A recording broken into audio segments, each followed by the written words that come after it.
How's it going, fellow filmmakers and photographers? Today I'm going to be talking about whether the Sony A7 III or the Panasonic GH5 is the better camera for you.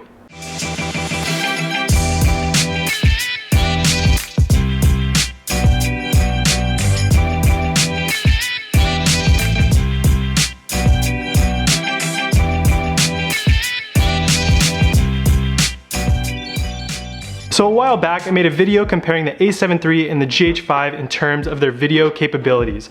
If you're more interested in watching some side-by-side comparisons or maybe hearing about their specs, I'll link that video above. In that video, I got a lot of people asking specific questions about which camera would be better for them.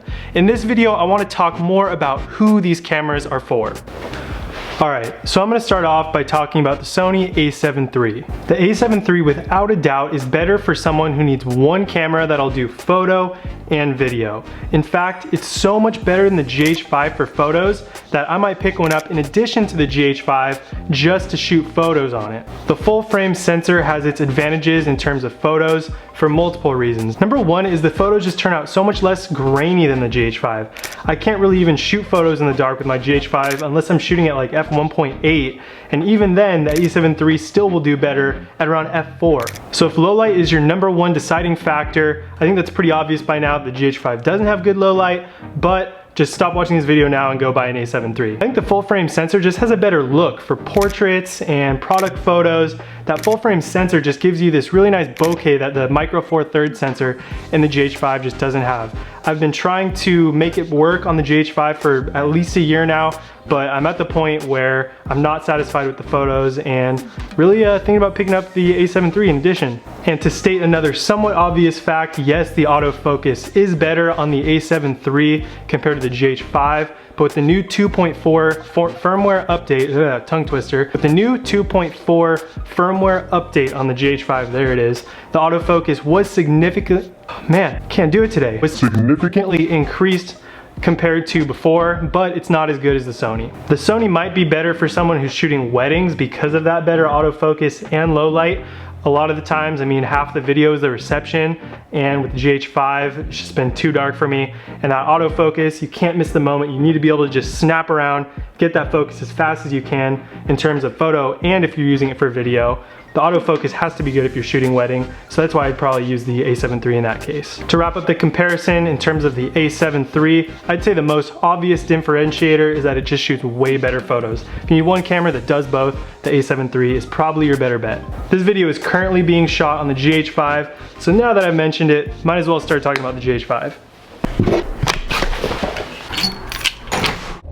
Alright, so I'm sure you're thinking, man, the A7 III sounds pretty good right about now, but let me explain to you why the GH5 is still my first choice. Whew, it is super hot out here right now. It's like really humid.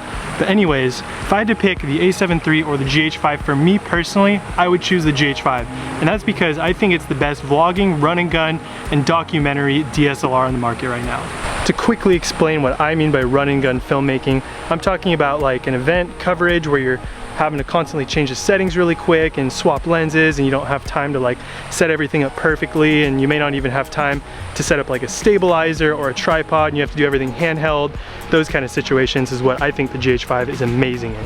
And I make those statements for a few reasons. Number one is the IBIS, the internal stabilizer in the GH5. It's absolutely amazing, way better than the A7 III. I shoot handheld 75% of the time, and everybody always asks me what stabilizer I'm using. Sorry, I'm just, it's hot out here. Number two, the flip out screen so I can see myself when I'm vlogging. That's not so much for event coverage or something like that, mainly vlogging, but I mean, hey, that's a huge plus for me. And overall, I think the GH5 just feels way more rugged, way more durable. Like I can just put it in the grass for a second and grab something else.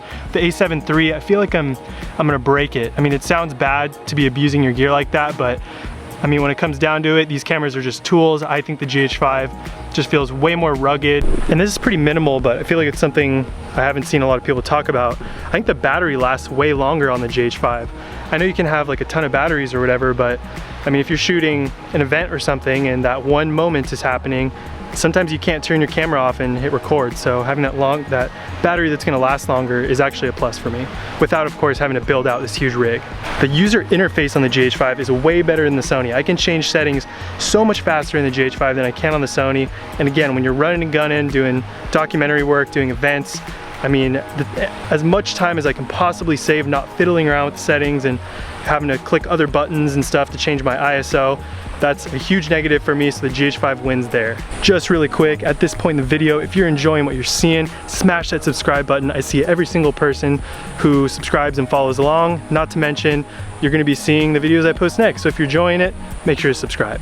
I also think the GH5 is easier to color grade the footage than the Sony A7 III, shooting in the Cine D profile, not to mention the 10-bit color space that you can record in and just get some amazing, amazing colors.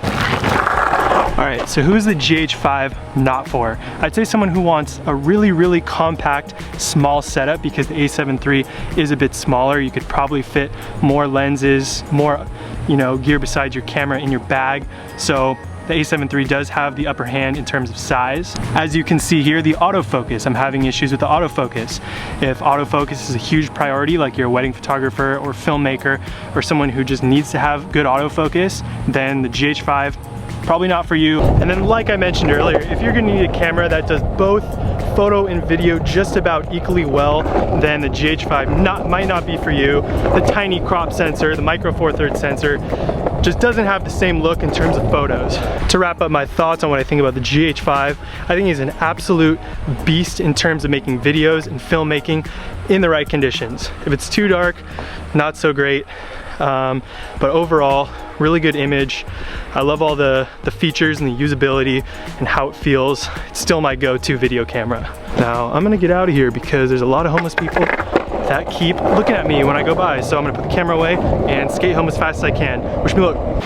All right, time to wrap things up. In my opinion, the GH5 and the A7 III are both amazing cameras, and at the end of the day, it's not the camera who makes the creator, it's your skills, it's your execution, and all of that. One thing I do want to mention that might be the deciding factor between these cameras for a lot of people are their price point. The A7 III is about $500 US more than the GH5, not to mention the Sony full frame lenses are much more expensive than the Panasonic micro four thirds lenses. A high-end lens for the GH5 is gonna run you about $1,500, and a high-end Sony lens is gonna be about $1,000 more, around $2,500. For that extra $500 right off the bat you can save by buying the GH5 body over the A7 III, you can get yourself a pretty nice lens, and that's already not to mention the more expensive Sony lenses, so GH5 is definitely the cheaper option overall. So like I mentioned earlier, I'm actually considering buying an A7 III to complement my GH5 so that I'll have both. So I'm really curious to see which camera you think is better for you and why. It might be both